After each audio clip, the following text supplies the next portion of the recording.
Welcome to Uncle Karl's Crazy Real Estate Stories, where we discuss all the real deals that we are making happen in the trenches. This is no guru bullshit. This is real estate investing in the trenches, from guns to goats, lawsuits, police, and motorcycle gangs.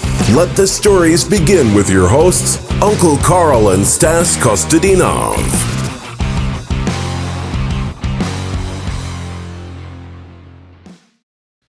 Welcome to Uncle Karl's Crazy Real Estate Stories number 2, right? All right, now it's time for Erica Fry to tell us some stalker stories. Well, first, before I'll introduce. Introduce. Tell you a little bit about Erica. What happened was we were. What were we doing? Oh, I was talking to Joe Myers. He's one of our partners, and I said, "Hey, we need somebody that can knock on doors, do research, and help us, with our business." And he goes, "Oh, I got the perfect person for you, Erica. She's a friend of mine." And I was like, "Okay, let me talk to her." So when Erica came in, I was asking her questions about what she does and different things, and just going through the interview. And then one of the first things she says, "I'm a stalker." I'm like, "What?" She says, "I like stalking people." That's exactly what she said to me. I'm like, yeah, now, normally on a situation like this, you that's a bad thing. It's not a good thing. Usually people, if you tell your employer you're a stalker, that's a negative thing. But for us, it's the look. You do get a look. is that what you usually do when you go in for a job interview? You tell people you're stalkers? I don't, but you just look like you could handle it. What was perfect is what we're like, "Oh my God, we've been looking for a stalker. Thank God." So we're so happy, we're like, and you told us how you stalk people, ex-boyfriends, different things like that. I really did. That is so true. So we're like, this will be perfect. So Erica came aboard, and when she first started, we had her going around, knocking on the doors, talking to the, getting us leads. First, we weren't getting a lot of leads because she sucked ass. It was terrible. She was terrible. Oh my God, Yeah. She was awful. I didn't know what to say. I didn't know what I was doing. I didn't understand it. Yeah. No I guess we clue. didn't give you any training No either. training. We were just like, here you go. Here you go. These are the people. Go knock on the doors. We just sent her out. Oh my God. No Yeah. training at all. Some of the first doors I knocked, I just said, "Hey, you want to sell your house?" And they're like, "No, bye, crazy person knocking on my door." But you learned. I did. And over time, she just by trial and error, she's gotten to the point where now she's one of the best door knocker motherfuckers in town. Yeah. And she's really great. She's able to get through the people, bond with them, and we're getting a lot of deals from her going out there, knocking the doors, and getting information. And one of the stories, like we talked a little bit about this a few weeks ago, but it was a deal that we've been going after for a long time. We've been leaving notes on the door. We've been calling the guy over and over and over again. And so we weren't getting anywhere. And so what Erica did, she went and knocked on the next door neighbor's door and got to know the next door neighbor and was like, "Hey, we want to meet with this guy. Let's say his name's Frank." I always say Frank. They're never Frank. So she wanted to go meet with Frank. And tell me about what was the neighbor? Were they sort of standoffish? Or? Yeah, so I first talked to him, and he kind of wanted to know what my intentions were, and I was like, "I want to help your neighbor out. This is going on. He's on this house for a while. We don't want to see him lose his house. We especially don't want to see him lose his house and not get anything for it."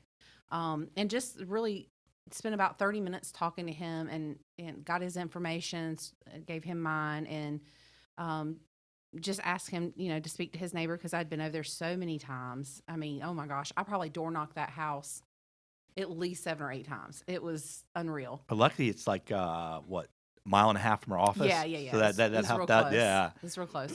But just kind of stayed in contact with him, and he opened up to me a little bit, and I'd call and check in with him and say, "Hey, did you make any progress with your neighbor? Like, the time is really kind of running out here."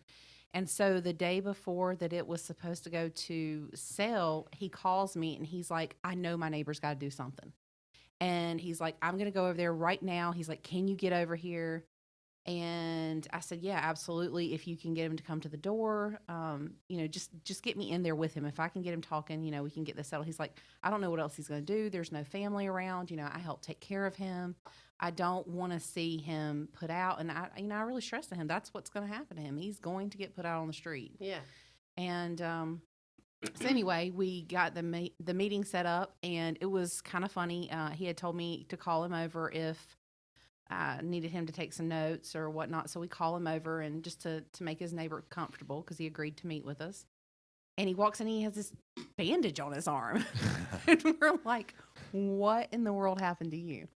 And he's like, yeah, I couldn't get him to come to the door, so I broke into his house. And I'm like, Oh my God. whoa, okay, that's dedication right there. Oh. Yeah, so that was pretty interesting. I don't think I've ever had anybody break into their neighbor's house. No, we didn't encourage him to No, break we did in. This was not. not something we did. He just did it on his own volition. Yeah.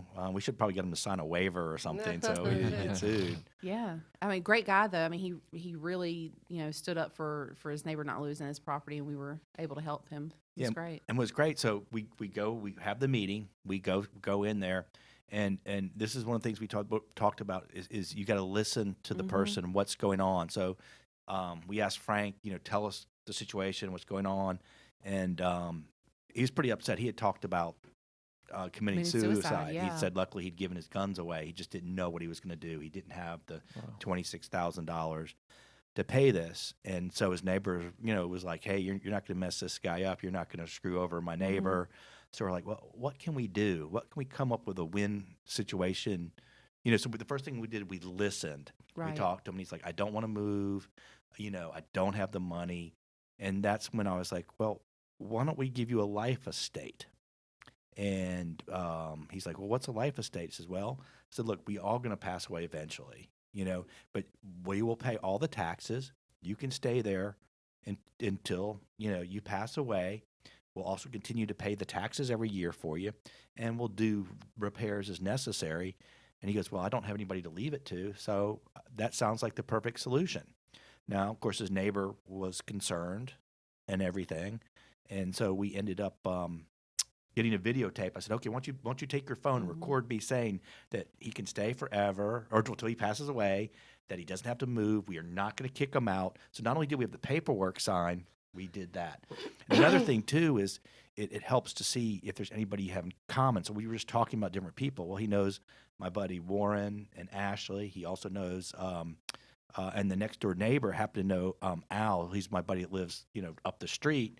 So we're able to say, hey, look, we've been in business. We have an office over on 36th Street. You can come visit us. So we were able to get this deal, because of Erica making the neighbor break into the house and cut his arm. Strong arm. Strong arm him. We were able to make the deal because of that, basically saying, okay, this is not working. Pivot. Yeah. Pivot was talking to the neighbor, and that's how we got. Now, this house, get this. The house across the street is 1,136 square feet. It's been renovated. It's on the market for $295. This house is 1,800 square feet and has a basement. Okay, so now this house needs a ton of work. So this house, probably renovated, is a $400,000 home that we're into. We had to pay some. Right now, we're into it for like $28,000.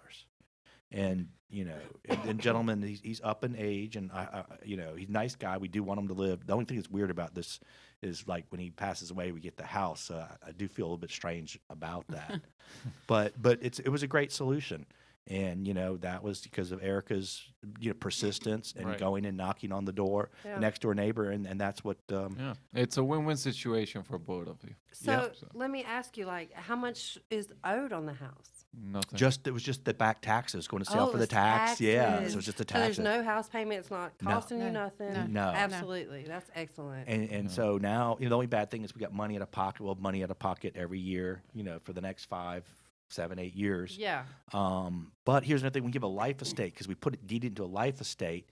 It has to, if we want to borrow any money against it, he has to sign. Okay, it's a protection. So one of the things we may eventually do, if we have to put a lot of money into it, we may ask him to. We'll sign a mortgage.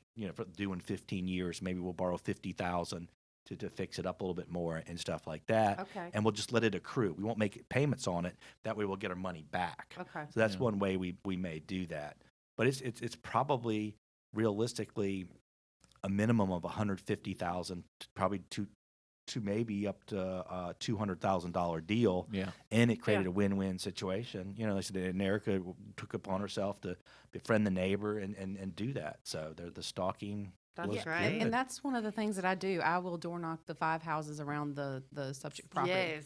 Because those neighbors, somebody knows something. You've got a nosy older lady, or Right. you've got Right. somebody that's lived there for a long time. It's just the people who notice what's going on, and they tend to be, at least one of them tends to be close knit to someone else in those in that vicinity. So yeah, it's definitely worth doing. Nice. Well, also tell us about the didn't we? Oh, there's one of the houses that we got, and this is one we talked about a while back.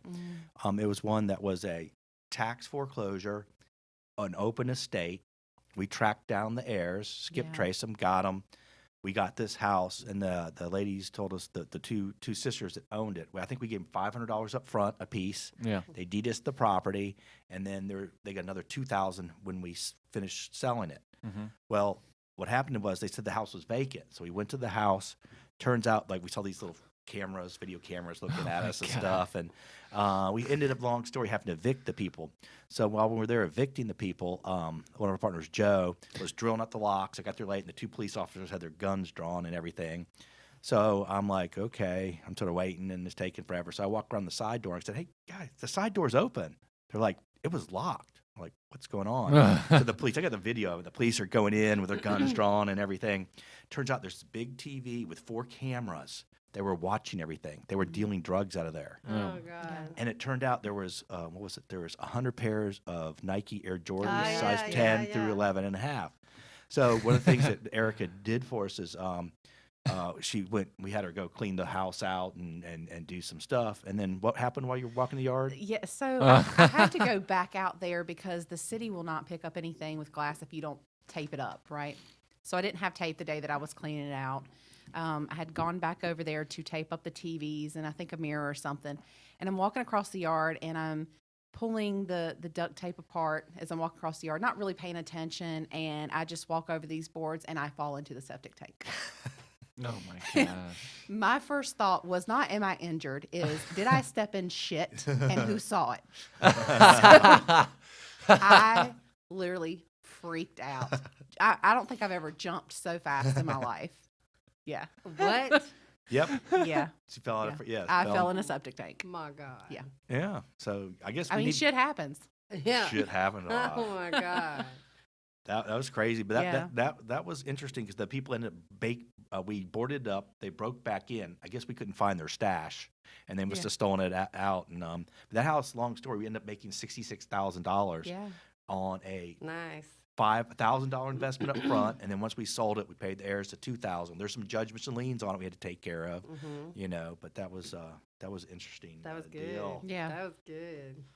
Well, tell us some other, like, you're always out there door knocking. Tell us about some of have you ever been chased by any dogs or anything I've like not that? been chased by dogs. However, I did stalk a man who liked to make mayonnaise sandwiches on Facebook. That Oh. was probably the most interesting stalking job. I went out there for, I guess, a solid week. I knocked on his door several times. I literally sat parked in his driveway for 2 and 3 hours at a time. Would not give up. His property was, his house is on something like maybe 30, 36 acres or something like that. But there was another house on the back side of the property, and there was another guy that lived there, actually had a similar name. And I could drive back there, and there's a ceiling fan hanging from the tree. There's pots and pans hanging from trees. He is an old hippie.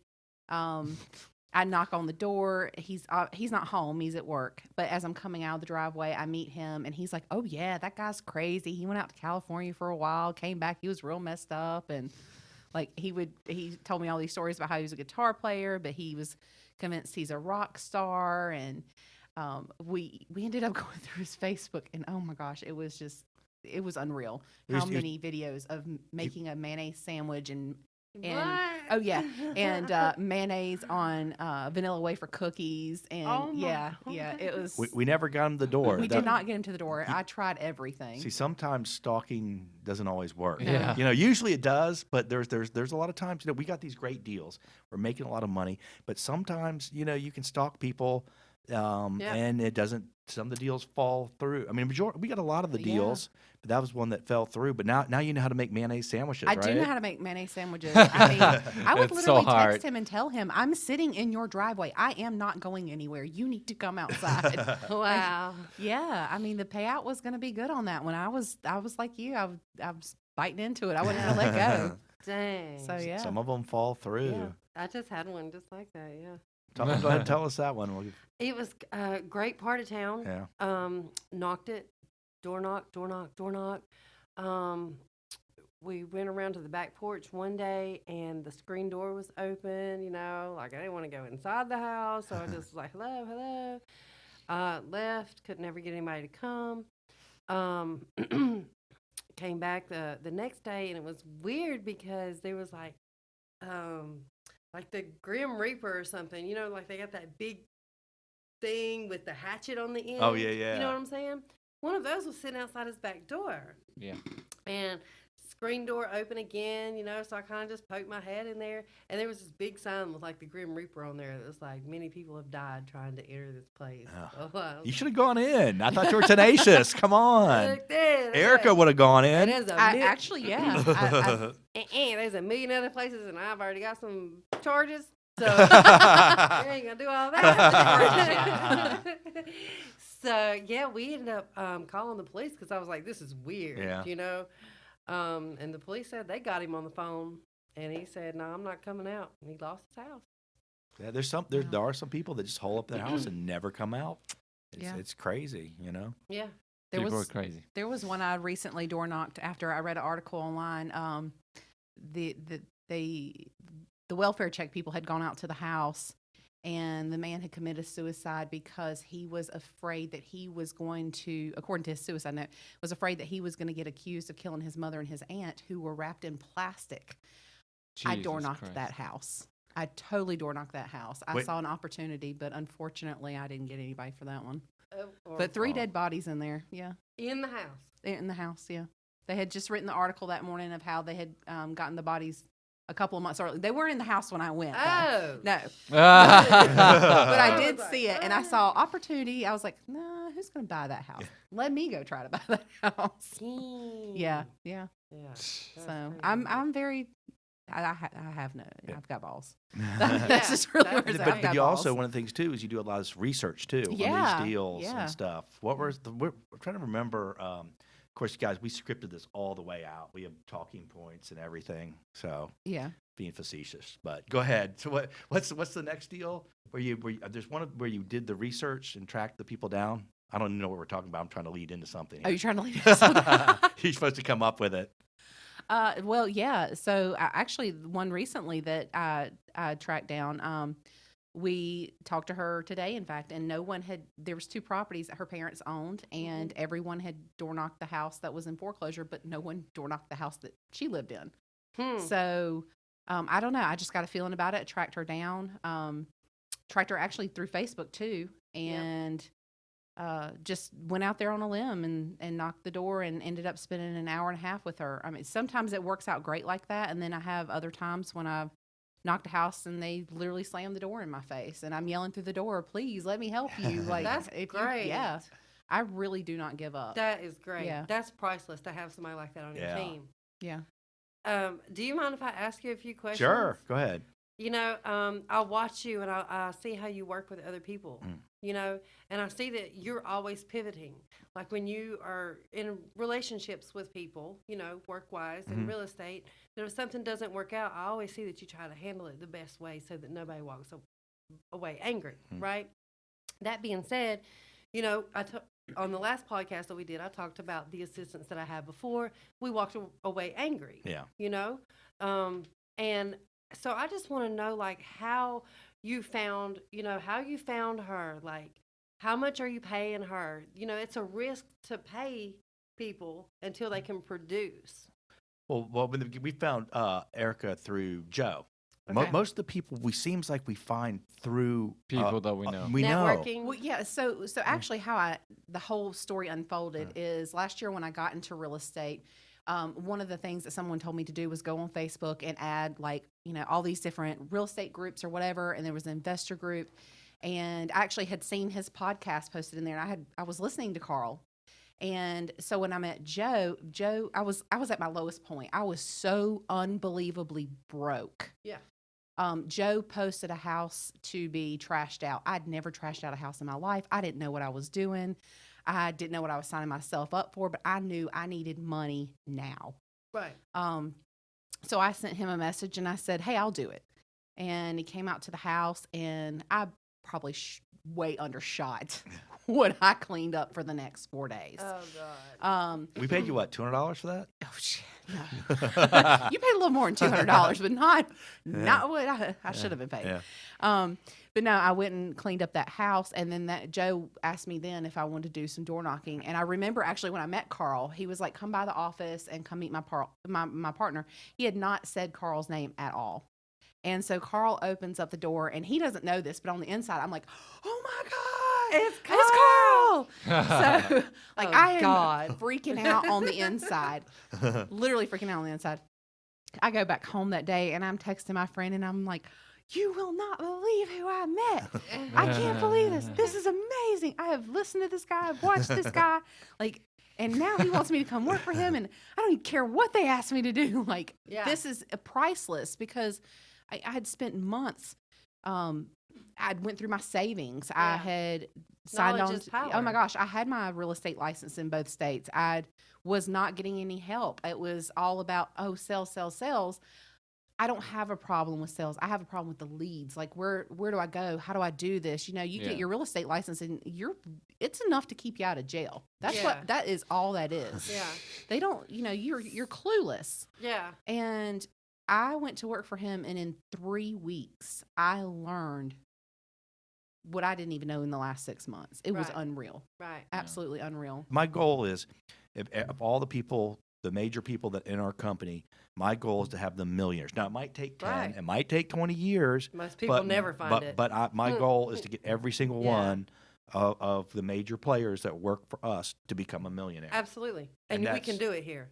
Yes. Yeah. Most people never would ever dream Definitely. of finding Yeah. that. Definitely. And we I can do that. And I think what's great about working with us is we all share, we help each other out, Yeah. and then there's so much knowledge. We've learned so much stuff here that we take good people and we make them great. I really Yes. do believe that. And if you look at all the people that have come through that are working for us, they're thriving, doing well, and it's just a matter of like learning some of our systems, some of the cool stuff we do, and then little by little, the deals come through. I think really the best thing is you got to keep a little bit of hunger there. Yeah. For always. sure. I mean, because there's many times I've gone back and I'm like, I have got to make money. I've got to make money. I've got 3 kids at home. The only way you're going to get enough money fast enough is in real estate. Yeah, like it is. There, I mean, there's been times it's balls to the wall when I go to that door, and you're not going to shut that damn door in my face.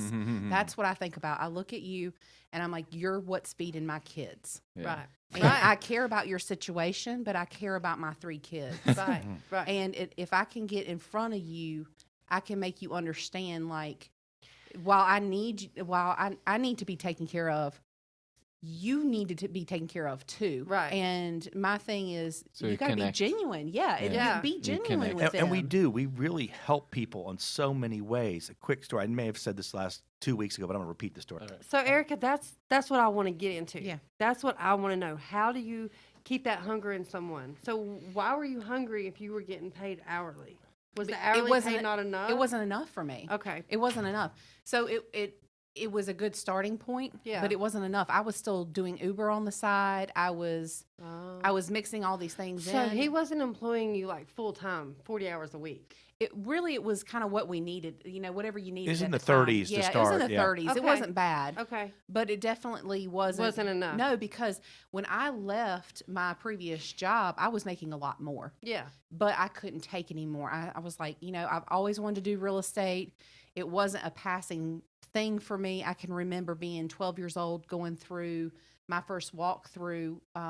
And the realtor was just so fancy to me, and the house was so cool to see all the different rooms and the layouts, and it never left me. I would have dreams of walking through houses, and as a matter of fact, I actually had a recurring dream for a long time of I would be in this house with 2 sets of stairs. My very first house was a 3-story house. I had 2 sets of stairs.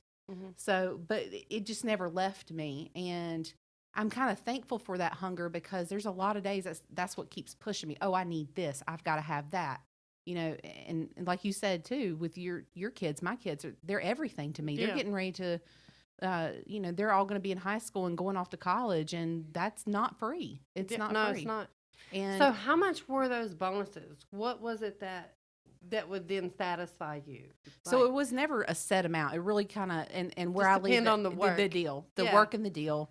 And that's really, even still now, that's where I leave it, because I feel like I want what's fair, Yeah. but I'm also a very prideful person, and I'm more the type, if I didn't earn it, I don't want it, because it doesn't do anything for me.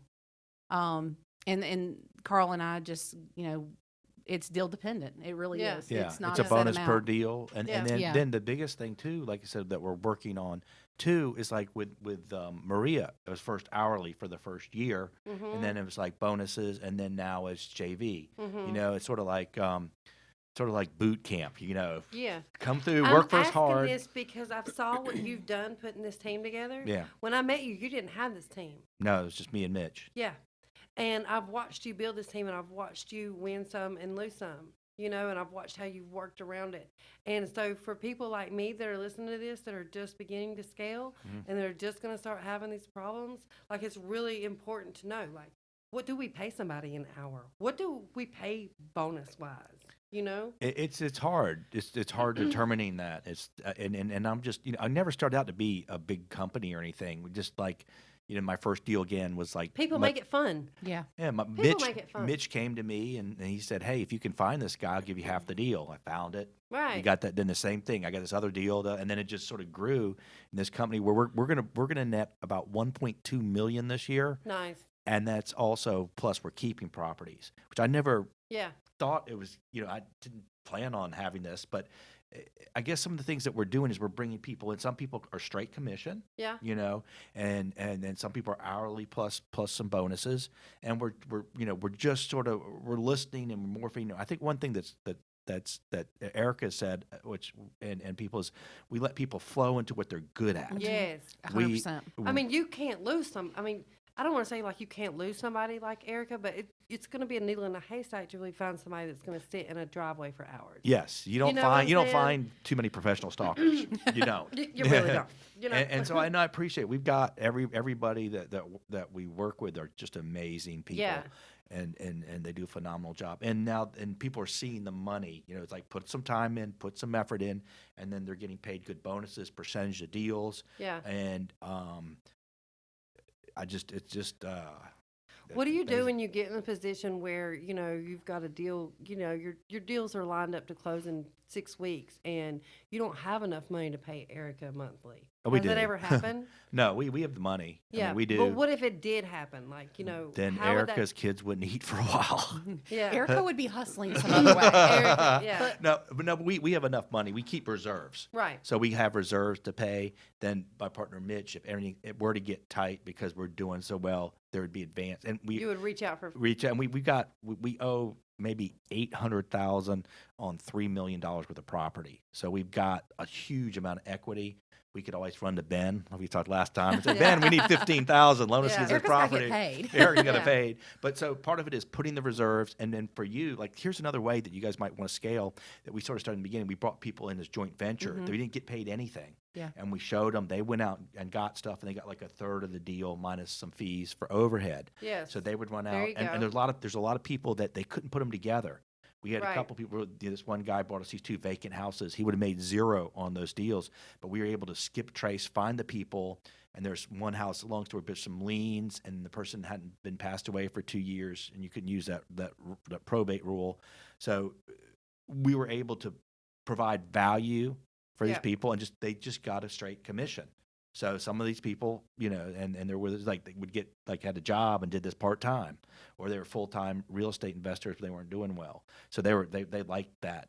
So that might be a good way to build your people. It'll weed it out. Yeah. It'll really weed it out. I mean, Yeah. and two, you really got to go off the script in an interview. I mean, like for me, I just don't give up. If you looked at my work history and my resume, and Karl knows this, I've had 38 jobs. I Wow. worked 2 jobs when I was a teenager. My first car was a 35th anniversary Mustang, brand new. I paid myself. Mm-hmm. And I've just always had that in me. If I want something, and I'm prideful, I don't like to take anything from anybody. Mm-hmm. It makes me insane.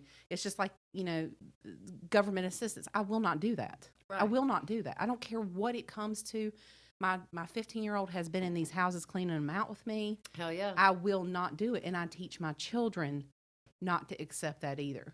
One Absolutely. thing that came to me, like your average time at your job was what a year and a half, right? Oh, yeah. And so at one point we got in. Here's the thing: is we don't always all get along. No. There's times like you and I, Melissa, sometimes got Yeah. into it. I mean, it's part of life. Everyone's not always going to agree. There's going to be differences. Yeah. You're going to look at things differently. So Eric and I were getting into it a little bit, and I was like, "Look at your pattern. You leave your job every year and a half. Yeah. Looking at the grass is greener. Let's work to keep you here because you do a great job."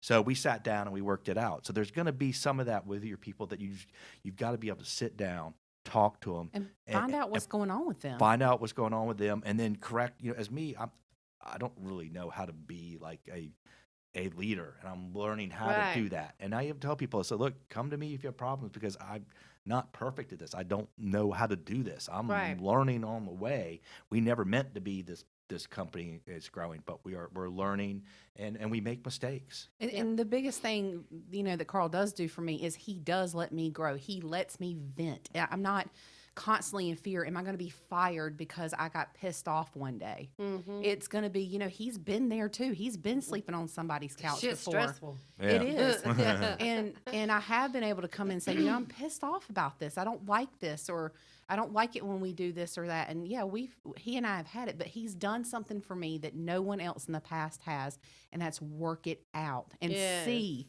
that I'm worth what I'm That you're yelling- valuable. that I'm worth what I'm yelling about. Yeah. And he's also helped me to grow and say, realize, hey, you're kind of being a bitch here. Yeah. You really are. I don't think I said that. He's never said that to me. But with his mentorship, it's kind of like opened my eyes when he said that to me about you quit every year and a half. He's right. I would get ticked off that for me, I want to see companies grow. And if I feel like I'm not able to contribute or I'm not doing something to make that grow, it's something inside of me. I get frustrated. I get aggravated. If I get, to this point and then I'm pushed down, it just suffocates me. And that's one thing that, Karl brought to my attention. I'm like, okay, but what is it about me? What do I need to change about me? Because it's not always just them. A lot of it is my attitude. I wait until I get to the boiling point before I go and talk to somebody about that. But Karl is just so chilled out and I relaxed. know, right? It's He 'cause really ain't got a is. whole bunch of Sometimes kids I've running thrown around. stuff Yeah, no, occasionally, but no, yeah. but when I was going through my biggest stresses, and because I had been so used to people just being like, whatever, dismissing me, it was hard for me to come to him and say something because I thought he was just going to do me like everybody else had done. And when Yeah. he didn't, I remember leaving the office that day when he increased my pay, and I literally walked out of that office and I called my friend. I said, "Holy fuck." I never thought that was going to happen. Yeah. I didn't. He, that small amount took so much stress off of me Yeah. and made me want to produce even more. And Exactly. we listened to what one of the things we said, how can we make this work? And we talked about it. He said, I need to make this to survive. I need these opportunities, So I think part of it is listening and working towards what you needed. Yeah. And when your car Yeah. went out. Yeah. When I didn't change my oil for 10,000 miles and it went to shit because it's totally my fault. Karl was there for me for 3-4 months. I drove his car. Yeah. I mean, who the hell else is going to do that? There's a couple of days where I walked a mile and a half to work from the house. No, yeah. literally, he Yeah. did. He did. He put me ahead of himself. Yes, and that's what you do. is incredible. Yeah. It is And then I absolutely ended up getting incredible. another car, but yeah, but that's the thing is, the people that help us, we've got to help out. Absolutely. Whether it's like the customers, I'll get back to my story, because this segues back into the story. How when we sit down with people, my first goal is to help them be my customer. Okay, so we had this one couple, and I talked about it last week or the week before, whatever. And they had a 2% interest. I pulled out all the stuff. It's funny. I knocked on their door, and I said, I'm Karl Spielvogel. I'm with Reliant Finance to let you know you have options, and I'd like to. Has anyone talked to you about your options with your property? And he goes, well, there's some people in here right now that are talking to me. I said, okay, don't sign anything. Please wait and talk with me too. So I called them back, came back in the next day and said, show me your paperwork. What's going on? Let's find out. So they showed me their paperwork. They had a 2% interest loan. Okay. The next thing I noticed too was he says, I said, well, how if you guys need to stay in your house. You got a 2% interest loan. You need to stay in your house. What happened? I think he'd gotten sick for a while and just gotten behind and couldn't catch it up. Then he said, well, now I get a check. I said, do you have any other income? We went through, can you borrow money? He said, I get a check for $859 now that I don't get. So I looked at stuff. Well, you guys could pay back this because we've gone to our family, we've gone to everybody, and we're $5,200 short. So I was like, come into my office tomorrow. I'm going to loan you the money. So we loaned them the $5,200. They got to stay in their house. I made a little video. It's beautiful. They were a great couple. Oh, Great my couple. God. Yeah, absolutely. But it was like, so we I did put a mortgage against it. I said, hey, this is cheaper than if you have to go out and borrow, if you had to clear bankruptcy or whatever. So they were so happy. They get to stay in their house. Their payment's $249 a month. So this gets back to the most important thing when we sit down with people is to see, I told them, I'd love to buy your house and take over your $249 payment. I'd love to do that and make a lot of money, but you guys need to stay. So that's one of the things we look at. And then I realized that if you have to look out for the people, whatever, and hopefully they'll pay me back. But if not, we do really well. So my point back to what you're saying is we look at what's going on with people. We want to take care of people. That's the way to do it. If you take care of your people are going to take care of you. And, Right. Like I've told him and I've told some of the other investors, I've been poached a lot, and I will not leave. And, I'm sure you saw my Facebook post one day and I was just like, I don't care what you offer me. You can't offer me what I have. There's no dollar amount that goes to the knowledge that he's given me, the times that he's put up with me.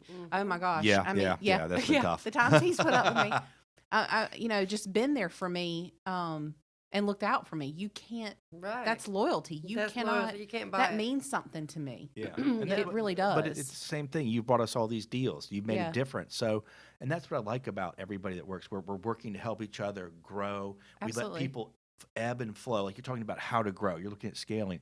Like we bring people in, but we try not to make them do things that they really hate. We're all going to have to do Right. certain things that we don't like. Right. But we try to let people gravitate to where they're good at. Right. And show them different stuff. And I think that's one of the things that's going to makes us different, unique, and I think it's going to lead to success down the road. Is letting people gravitate into where they fit That's and what they great. do. So that's great. some of the like if you want to grow, scale, that's some of the ways. That's my suggestions. But I would also talk to some other people that are successful too, Yeah. and find out what they're doing, Yeah. and then just implement that or a combination. Combination. Yeah. It's always the combination. And finding out what motivates them. For me, it's not a percentage on a deal right now. It's to move out from where I'm at in my townhouse and to move into a house. That means more to me than having the fat check. Like if you want to trade me a house for knocking on a door, hey, I'm right there, Right. So you have to find what motivates the person, and that really comes from talking to them. You can't get that off a politically correct interview script. You're Yeah. not going to get that. Mhm. It's seeing where they came from, their background, what motivates them, why they do the things that they do. It's all psychology. It really is. Yeah. It really is. Awesome. Cool. Well, Hey. you're a freaking rock star, man. It's amazing what she does. Is the way she's Yeah. able to do that. From like I said, I'm not kidding. She sucked in the beginning. Yeah, She it was terrible. Yeah. She was bad, but now she's great. She does a phenomenal job. Yeah. She's learned a little bit of coaching, but just learning what worked and not. And now she's doing an amazing job. On You all these saw deals. something in her, and it was worth your investment. Yeah, to but teach her. She had me at Stalker. That was great. That was great. Perfect. So, hey, did I guys mention that we have a mastermind group? Yes. Yeah. I've already learned some life-changing stuff in your mastermind group. Thanks. It's so awesome that, just like you said, it's cool to have some knowledgeable people together. And I've even heard it on your mastermind. Somebody will ask a question, right? And then somebody will give an answer. But then somebody else that's on there will be like, hey, yes, you're right. But guess what? You can also do this, this, and this. And they chime in. Yeah. But you don't understand that that's not a Zoom. That's just not an hour and a half Zoom. That's millions of dollars of information. Gold nuggets. Yeah. It's what you do with it. You could take one of those Zooms and change your life. Yeah. They're really just some of the really niche stuff that we Yeah. learned, like this like from doing variances on lots. We made Yeah. 84,000 on one lot. Do that once a year times 10 years. You've made $1 million fucking dollars. And then right now we're doing this thing. We're just pulling up the property lookup system. We did a deal the other day where we found this piece of property, we put it under contract, spent $500, flipped it, and made in 30 days made $20,000. Shut up. We Are got you another. serious? We got another one we put under contract for. Well, we bought for 32, and we paid cash for it, and it's under contract for 80. We have got due diligence money's closing out. So there's a lot of different things that we can show you that we've learned, and it's only $105 a month. We do 4 Zoom meetings, and there's a private Facebook page, and we have all sorts of different people from David Day. We've had R.J. Bates, Tucker Maryhew, Christina Spells. People come in and they share these great golden nuggets, and it's I'm learning all the time too from what people It's are sharing. awesome. So I mean, it's only $105 a month. Everyone says it's way too low. It's crazy. Worth every penny of $1,000 a Zoom meeting. Especially if you put it into play. Seriously. There's really good stuff that you Yeah. put it into play. So please join the mastermind group, guys. And what else we got to say? That's awesome. I love it. I Yeah, love it's- the energy. I love Carl. I love Erica. Like, y'all are really killing it. I'm happy Well, you're doing about great it. too. Thanks, That's man. what's fun. It's like we the stuff that we teach can make a difference in people's lives. It makes a difference in people's lives. It does, because people are able to come in, learn the stuff, and even the people that are And doing the people well. we go to, the sellers. Yes, like the I people mean- that did the life estate for the one guy, then the other people we loaned them the money, and then there's a lot of circumstances Yeah. where people don't deserve to, or they shouldn't stay in their house. They can't Yeah. afford it, and that way they get some money, they can move on. So does everybody like us? We buy houses from? No, No. but a majority of people are really happy with the way we do these deals and everything. So. Mm-hmm. Good job. So we're gonna go out and get some club sodas and food now. Go out and get trash. You can get trash. I'm gonna have club soda. It's Saturday night. You know what I'm doing. Well, I ain't going there. Just know that Erica and Melissa are 2 peas in a pod. 2 peas in pod. Wild women. I'm telling you. I'll just leave it at that. So. All right. So I guess over and out. What are we gonna say? Well, That's it. join the mastermind. Share the podcast. We're trying to get a little bit more better on the organization, and we want to be able to do joint ventures with people. If you've got some deals with missing heirs, problems, stuff like that, text us. My number is 704-995-5385, or you can also remember 704-777-7777. Give us a call. All right. All right. All right. Over and out.